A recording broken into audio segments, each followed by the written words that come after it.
Salam sejahtera dalam kasih Kristus. Senang jumpa dengan Bapak Ibu Saudara sekalian melalui channel ini. Harapan saya, kita semua bersukacita dalam Tuhan dan Tuhan Yesus senantiasa memberkati kehidupan kita. Tema khotbah kali ini berpegang pada ajaran yang sehat. Kalau ada ajaran yang sehat, berarti ada ajaran yang sakit atau ajaran yang tidak benar. Nah, bagaimana itu? Mari kita belajar dari 1 Timotius pasal 1 ayat 3 sampai ayat yang ke-11. Sebelum kita membaca bagian Alkitab ini, mari kita berdoa. Ya Bapa Allah yang Maha Kuasa, inilah kami anak-anak-Mu. Kami muliakan nama-Mu sebab Engkaulah pencipta alam semesta ini. Dan kehidupan kami tetap ada sampai detik ini karena kemurahan Tuhan yang menghembuskan nafas kehidupan bagi kami semua. Kini, saat ini, kami mau belajar dari firman-Mu. Kiranya Engkau menuntun kami semua dengan kuasa Roh-Mu yang kudus. Engkau memberkati channel ini dan semakin banyak orang yang percaya kepada Yesus karena tuntunan kuasa Roh Kudus semata. Mohon ampun atas segala kesalahan dan dosa kami ya Bapa. Tuntun kami di dalam kami mempelajari firman-Mu. Di dalam nama Tuhan Yesus kami berdoa. Amin. 1 Timotius pasal 1 ayat 3 sampai ayat yang ke-11 demikian bunyinya. Mengenai ajaran sesat. Ketika aku hendak meneruskan perjalananku ke wilayah Makedonia, aku telah mendesak engkau supaya engkau tinggal di Efesus dan menasihatkan orang-orang tertentu agar mereka jangan mengajarkan ajaran lain, ataupun sibuk dengan dongeng dan silsilah yang tiada putus-putusnya, yang hanya menghasilkan persoalan belaka dan bukan tertib hidup keselamatan yang diberikan Allah dalam iman. Tujuan nasihat itu ialah kasih yang timbul dari hati yang suci, dari hati nurani yang murni, dan dari iman yang tulus ikhlas. Tetapi ada orang yang tidak sampai pada tujuan itu dan yang sesat dalam omongan yang sia-sia. Mereka itu hendak menjadi pengajar hukum Taurat tanpa mengerti perkataan mereka sendiri dan pokok-pokok yang secara mutlak mereka kemukakan.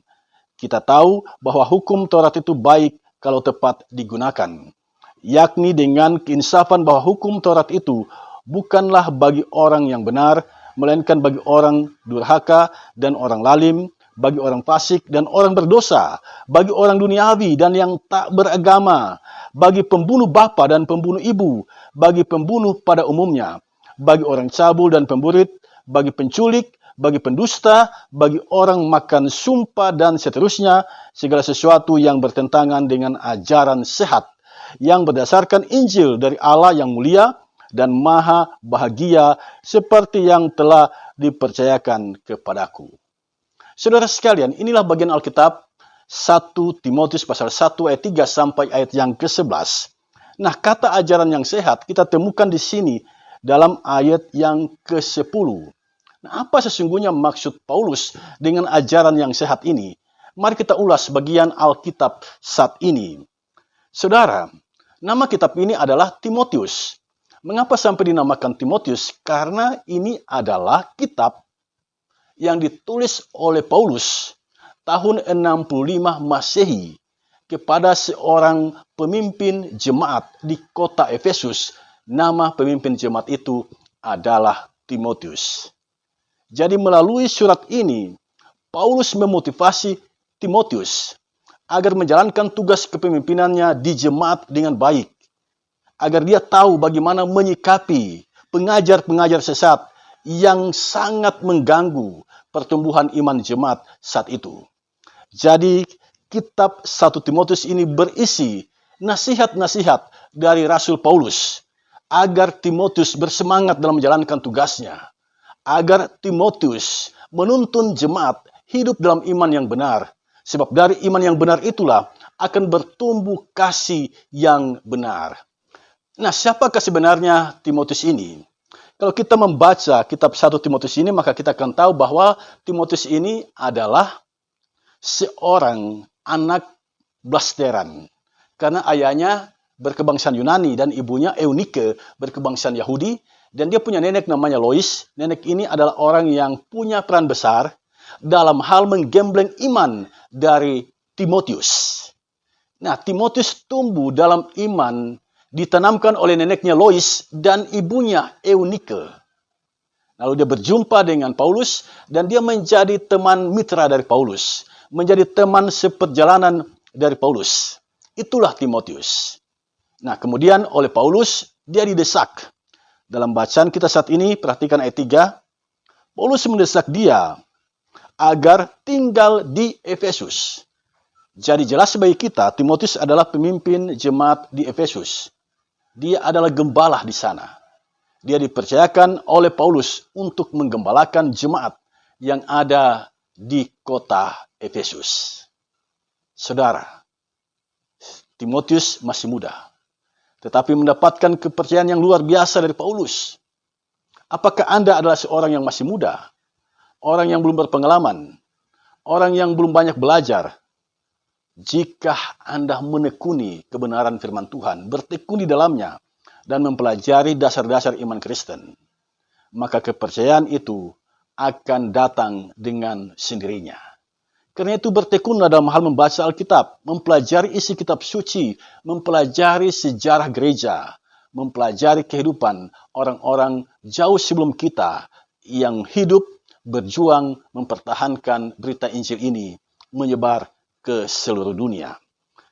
Nah, oleh Pauluslah Timotius diperkenalkan dengan Kristus, ajaran tentang Kristus, dan pada akhirnya dia mengimani itu, dan Paulus menunjuknya sebagai pemimpin jemaat di Efesus. Ketika Paulus berada di Makedonia, dia menulis surat 1 Timotius ini, tahun 65 Masehi. Dan 2 tahun kemudian ketika Paulus berada di penjara di kota Roma, dia menulis surat 2 Timotius pada tahun 67 Masehi. Nah, sekarang mari kita lihat kajian teks saat ini. Mari kita lihat saudara sekalian. Di sini dalam ayat 3, Paulus meminta Timotius tinggal di Efesus. Mengapa? Karena Efesus kota besar dan penduduknya harus diinjili. Pelbagai kepercayaan campur aduk di kota ini. Nah, Paulus meminta orang tertentu agar jangan mengajarkan ajaran lain. Jadi dia minta kepada Timotius, tolong ditegur. Ada orang-orang tertentu, tegur mereka. Jangan mengajarkan ajaran-ajaran lain. Itu berarti orang-orang ini adalah warga jemaat yang punya talenta, yang punya karunia mengajar. Dan Paulus minta kepada Timotius agar mereka jangan mengajarkan ajaran lain. Nah, ini sesungguhnya adalah sebuah peringatan. Waspada, hati-hati. Jangan sampai ajaran kita bercampur aduk dengan ajaran lain. Jangan sampai ajaran lain yang besar itu juga mempengaruhi ajaran iman Kristen, sehingga ajaran kita tidak begitu mendarat dengan baik dan campur aduk dengan ajaran-ajaran yang ada di sekitar. Nah, ajaran yang lain ini apa? Itu pertanyaan bagi kita. Saya mencatat ada beberapa hal. Yang pertama, ajaran Yahudi yang sangat menekankan hukum Taurat. Jadi hukum Taurat ini seolah menjadi sebuah kepastian bagi orang yang menjalaninya, dia pasti selamat. Sementara Paulus mengajarkan kita diselamatkan bukan karena hukum Taurat, bukan. Tetapi karena beriman kepada Kristus.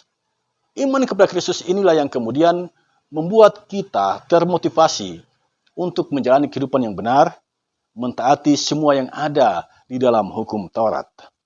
Ajaran yang kedua yang berpengaruh waktu itu adalah penyembahan berhala. Terhadap siapa? Terhadap Dewi Artemis, Dewi sembahan orang Efesus. Nah, Dewi Artemis atau Dewi Cinta ini begitu kuat pengaruhnya karena hampir semua penduduk kota Efesus mengimani bahwa Dewi Artemis ini bisa memberikan kesuburan bagi wanita yang mandul. Dia akan mendapatkan anak jika dia menyembah Dewi Artemis. Demikian juga dengan tanah yang tidak subur. Dia akan menjadi baik jika menyembah Dewi Artemis. Jadi Dewi Artemis ini dipahami punya manfaat yang besar, memberikan kesuburan bagi manusia maupun bagi tanah. Jadi ini daya tarik yang luar biasa di zaman itu. Jadi Paulus mengingatkan hati-hati, jangan ajaran yang lain itu, penyembahan berhala terhadap Dewi Artemis itu mempengaruhi perjalanan kehidupan orang beriman di kota Efesus. Lalu yang berikut adalah gnostikisme atau gnostisisme. Ini adalah budaya Yunani yang mengajarkan bahwa dengan pengetahuan yang kita miliki, sesungguhnya kita bisa mendapatkan keselamatan. Lalu yang berikut sinkretisme. Sinkretisme itu ajaran-ajaran yang ada di kota Efesus dicampur aduk menjadi satu dan itu diajarkan. Nah, hati-hati dengan sinkretisme. Nah, dalam ayat yang kelima, Paulus menyebutkan tujuan mengapa dia memberikan nasihat ini. Ternyata dia menghendaki agar kasih yang sejati itu bertumbuh. Dan kasih yang sejati itu bertumbuh dari hati yang suci, dari hati nurani, dari iman yang tulus ikhlas kepada Kristus. Paulus punya harapan yang besar. Jemaat di kota Efesus bertumbuh dalam kasih yang benar. Kemudian dalam ayat yang ke-6 kita membaca keprihatinan Paulus. Ada orang yang tidak sampai pada tujuan itu. Mereka sesat pada omongan sia-sia. Peringatan bagi kita, warga jemaat, acap kali kita menghabiskan waktu duduk bercakap-cakap dengan omongan-omongan yang sia-sia, omongan yang tidak mendatangkan manfaat bagi pertumbuhan iman kita. Inilah keprihatinan Paulus. Dalam ayat yang ke-7, ada pengajar hukum Taurat tapi tidak mengerti inti dari pengajaran hukum Taurat itu. Sebab ketika kita mengajarkan hukum Taurat, kita harus ingat bahwa hukum Taurat ini bermuara pada kristologi, bermuara pada berita tentang Yesus yang dinubuatkan dalam Perjanjian Lama. Nah, di jemaat ada yang mengajarkan tentang itu dan mereka kurang memahami inti dari hukum Taurat ini dan itu menjadi keprihatinan Paulus. Kemudian mereka menggunakan hukum Taurat itu dengan tidak tepat. Padahal kalau hukum Taurat digunakan dengan tepat, itu baik. Jadi Paulus sebenarnya tidak menolak hukum Taurat. Paulus dengan ajarannya bukan berarti mau mengatakan hukum Taurat tidak berlaku lagi. Tidak. Nanti kita akan lihat, Paulus akan menunjukkan kepada kita bahwa hukum Taurat ini sangat berguna. Kita lihat dalam ayat-ayat selanjutnya. Nah, dalam ayat yang ke-9 sampai ayat yang ke-10, perhatikan betapa pentingnya hukum Taurat ini. Untuk siapa? Untuk orang berdosa. Disebutkan di sini bagi orang durhaka, orang lalim, orang fasik, orang berdosa, orang duniawi, orang tak beragama, pembunuh bapa, pembunuh ibu, pembunuh pada umumnya, orang cabul, pemburit, penculik, pendusta, makan sumpah, dan segala sesuatu yang bertentangan dengan ajaran yang sehat. Mereka semua itu membutuhkan hukum Taurat. Untuk apa? Agar mereka mengenal dosa-dosa yang telah mereka perbuat. Jadi hukum Taurat itu ibarat senter, dia menerangi kegelapan dosa kita. Itu hukum Taurat. Nah, kemudian pada ayat yang ke-11. Ayat yang ke-11, Paulus menyebutkan bahwa yang dimaksud dengan ajaran sehat itu adalah ajaran yang berdasarkan Injil dari Allah. Jadi ajaran apapun yang kita sampaikan, jika ajaran itu didasarkan pada Injil dari Allah. Injil yang dimaksud adalah kabar baik. Kabar baik tentang penyelamatan Allah sejak zaman PL maupun zaman Perjanjian Baru. Puncaknya Yesus Kristus yang mati sebagai tebusan dosa bagi kita.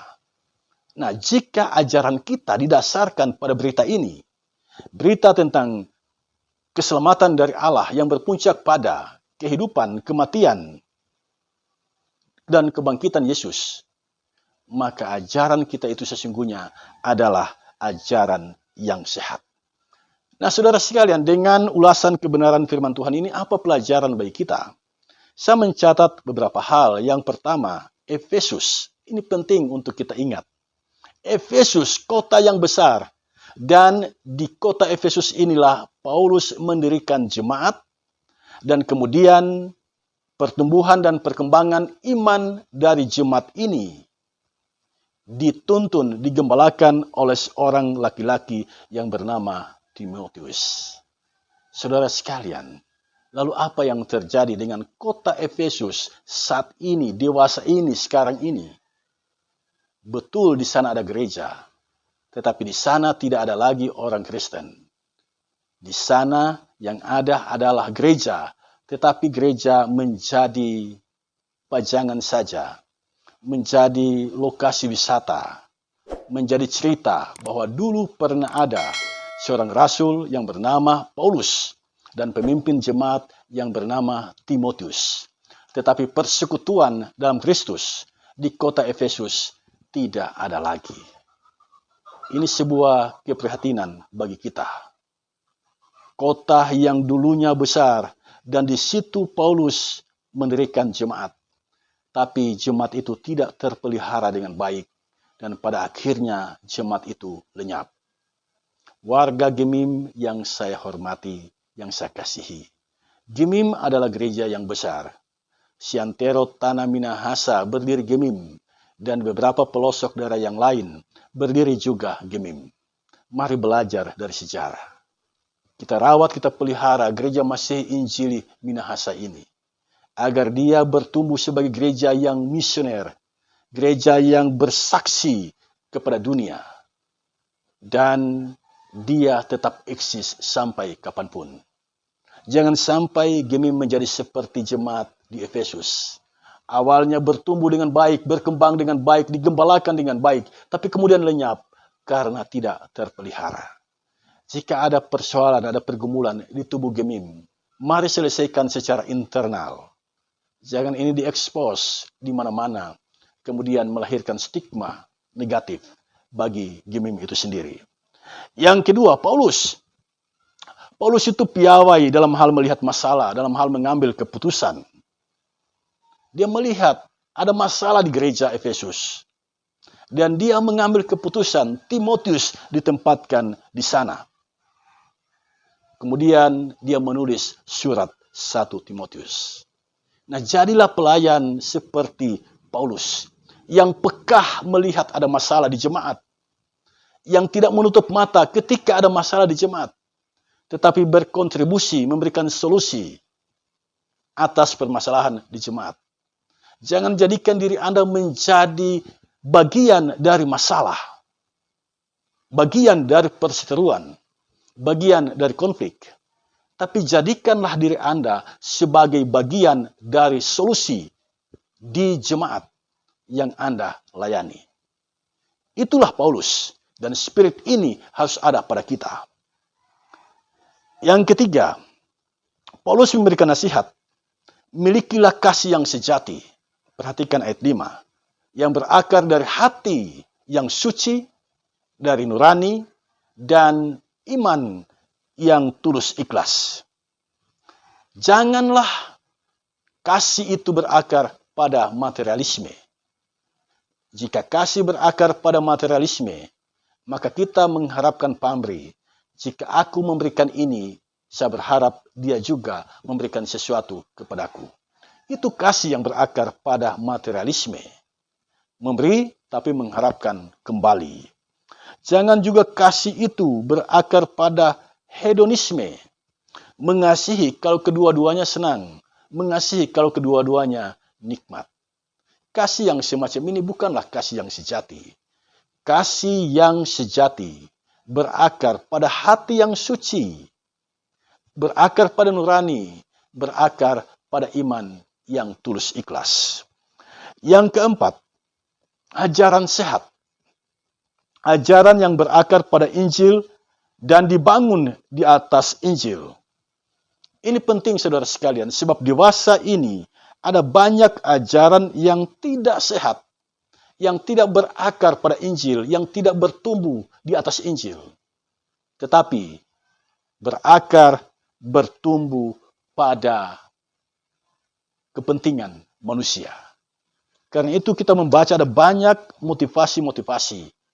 Ada banyak pengajaran-pengajaran motivasional yang tidak berakar pada Injil, tetapi berakar pada kepentingan manusia itu sendiri. Di sisi lain, saya melihat bahwa dewasa ini ada pengajaran yang tidak berakar pada iman yang benar. Contoh sederhana begini, perhatikanlah ajaran saksi Yehova. Bagi mereka, Yesus bukanlah Tuhan. Yesus adalah ciptaan Allah yang paling sulung. Nah, apakah ini sesuai dengan kebenaran firman Tuhan? Apakah ini sesuai dengan berita Injil? Bahwa Yesus itu bukan Tuhan. Yesus itu bukan Allah. Yesus itu adalah ciptaan Allah yang paling sulung. Ini bertentangan dengan berita Injil.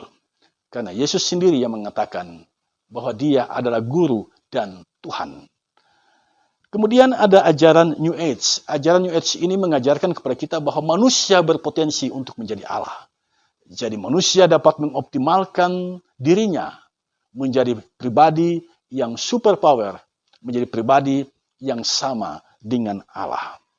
Lalu ada Satanic Church yang heboh beberapa tahun yang silam, yang mengajarkan tentang pengorbanan diri, korban manusia, dan seks bebas. Ini semua adalah ajaran yang bertentangan dengan iman kita.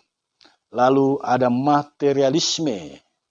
Kata-kata motivasi, ceramah-ceramah, semuanya diarahkan agar manusia mengejar kekayaan. Lalu lupa bahwa tujuan utamanya hidup di dunia ini adalah menuju rumah Bapa, mempersiapkan diri agar benar-benar hidup di dalam Kristus, sehingga ketika Kristus datang kembali dalam kemuliaannya, dia akan hidup bersama dengan Kristus, menyongsong Kristus dalam kemuliaannya. Lalu ada hedonisme. Kejarlah kenikmatan selagi engkau hidup. Selama masih hidup, kejarlah kenikmatan. Itulah hedonisme. Nah, lalu bagaimana dengan gereja? Apa yang harus dilakukan oleh gereja? Saya mencatat beberapa hal. Yang pertama, gereja itu harus menjadi penggerak, menjadi motivator, menjadi inspirator bagi banyak orang. Gereja yang seperti itu adalah gereja yang misioner. Gereja yang bukan berpikir tentang dirinya sendiri, tetapi berpikir bagi keselamatan dunia ini, kenyamanan dunia ini, kedamaian sejahteraan dunia ini. Bukan gereja yang egoistik. Nah, tantangan gereja sekarang, saya mencatat beberapa hal tantangannya, misalnya egoisme. Masing-masing gereja membangun, masing-masing gereja bersekutu, lalu dia hanya tenggelam dalam kesibukan dirinya, dan tidak peduli dengan gereja lain, tidak peduli dengan persekutuan gereja lainnya. Itu egoisme. Kemudian yang kedua tantangan sekarang adalah hoax. Hoax itu bisa kita lihat lewat media sosial, FB, Twitter, WA. Ada banyak orang dengan mudah menyebarkan berita bohong untuk menjatuhkan orang lain. Nah, ini harus diwaspadai oleh gereja. Lalu ada mamonisme. Jadi segala-galanya diukur dengan uang. Kalau ada uang, berarti ada barang. Kalau ada uang, berarti segalanya berjalan mulus. Ini mamonisme yang sedang bertumbuh subur saat ini. Segala-galanya diukur dengan uang. Yang berikut, hedonisme. Hedonisme mementingkan kenikmatan. Jadi jika itu tidak nikmat bagi saya, maka dia tidak mau membantu, dia tidak mau mengasihi, dia tidak mau menyatakan kebenaran firman Tuhan.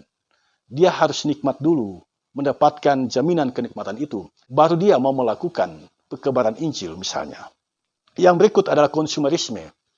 Konsumerisme itu adalah kerakusan. Jadi dia ada di gereja, tetapi pikirannya, hatinya adalah mendapatkan keuntungan sebanyak-banyaknya dari gereja. Itu adalah konsumerisme. Kerakusan yang merajalela di beberapa gereja akhir-akhir ini.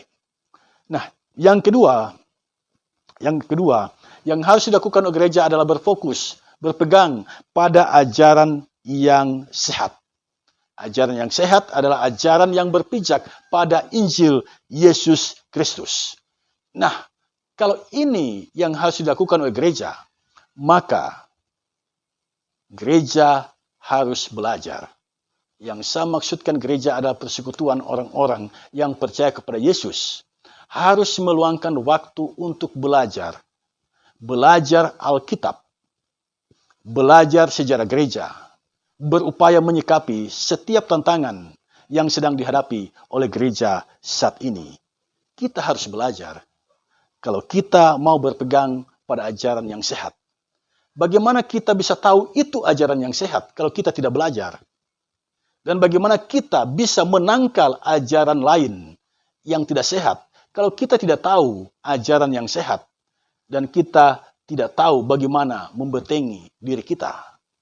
Saudara sekalian, jadilah gereja yang militan, gereja yang tidak gampang terbawa arus, dan karena itu kita harus belajar. Saya pernah membaca sebuah catatan tentang kehidupan jemaat mula-mula. Nah, ternyata jemaat mula-mula pernah merumuskan ada daftar-daftar dosa yang sering hadir dalam kehidupan bergereja dan menjadi tantangan serius. Dan saya cukup terkejut yang menempati urutan pertama, dosa nomor 1 adalah kemalasan. Mari Bapak Ibu Saudara sekalian, kita berpegang pada ajaran yang sehat. Dengan tekun belajar kitab suci, belajar sejarah gereja, agar kita mendapatkan pemahaman yang benar tentang ajaran yang sehat. Tuhan memberkati kita. Shalom. Mari kita berdoa. Kami mengucap syukur, berterima kasih ya Bapa, karena Engkau telah menuntun di dalam kami menggali, memahami kebenaran firman-Mu. Berikanlah kemampuan kepada kami semua untuk mendalami ajaran yang sehat dan memperlakukan itu di sepanjang perjalanan kehidupan kami. Di dalam nama Tuhan Yesus kami berdoa. Amin.